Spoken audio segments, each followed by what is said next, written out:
Nos primeiros vídeos, né, dessa série, a gente fez algo essencial. Saímos do caos e criamos clareza estratégica. Falamos sobre a grande aspiração da organização, escolhas estratégicas, prioridades sobre limite, objetivos claros, indicadores e responsáveis, né? Ou seja, sabemos o que queremos, por quê, como medir e quem responde por isso. Eu sou Luísa Metzger, trabalho com gestão de projetos, portfólio e PMO em contextos reais de decisão. Neste canal, o foco não é ferramenta nem teoria solta. É como a gestão conecta estratégia, execução e pessoas. Esta série de vídeos é sobre business strategy, ou estratégia do negócio, pensada para profissionais que querem clareza para decidir melhor, não apenas executar tarefas.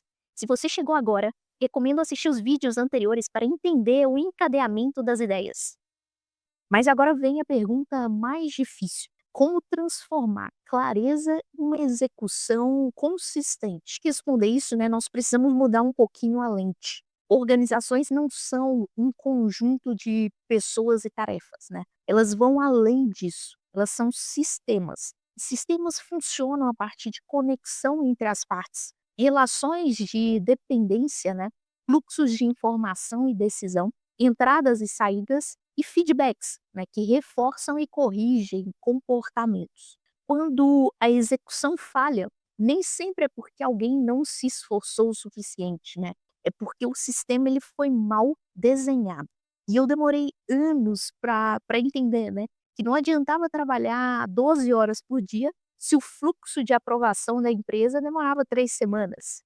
O meu esforço individual era literalmente engolido, né, por um sistema mal desenhado. Pare de culpar as pessoas e comece a olhar para as engrenagens, né, para o que move tudo. E execução, né, não é somar o esforço individual de cada colaborador. Execução é desenhar como o trabalho entra no sistema, como prioridades são protegidas, como conflitos são resolvidos, como decisões fluem. Quando isso não está claro, né, cada projeto ele tenta, ou até podemos ser mais do que isso, né, cada organização tenta sobreviver sozinha. E trazendo, né, para o mundo da gestão de projetos, quando isso não está claro, né, cada projeto ele tenta sobreviver sozinho dentro da organização.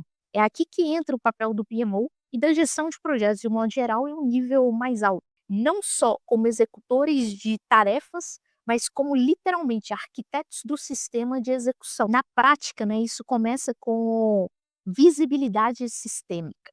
Por exemplo, um roadmap integrado de iniciativas, clareza de dependência entre projetos e uma visão clara das prioridades da organização.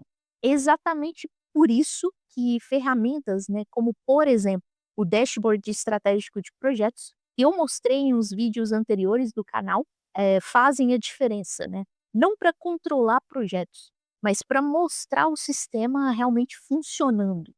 Se a clareza, né, estratégica ela não vira um sistema de execução, ela morre no primeiro conflito de prioridade. Agora que entendemos execução como sistema, a próxima pergunta inevitável é: como garantir que projetos gerem valor juntos e não como ilhas isoladas? E é isso, né, que nós vamos ver no próximo vídeo. Se esse vídeo faz sentido para você, deixa um like, se inscreva no canal e acompanhe, né, os próximos episódios dessa série. Aqui o foco é gestão com clareza, não modismo. Os links com materiais adicionais estão na descrição do vídeo.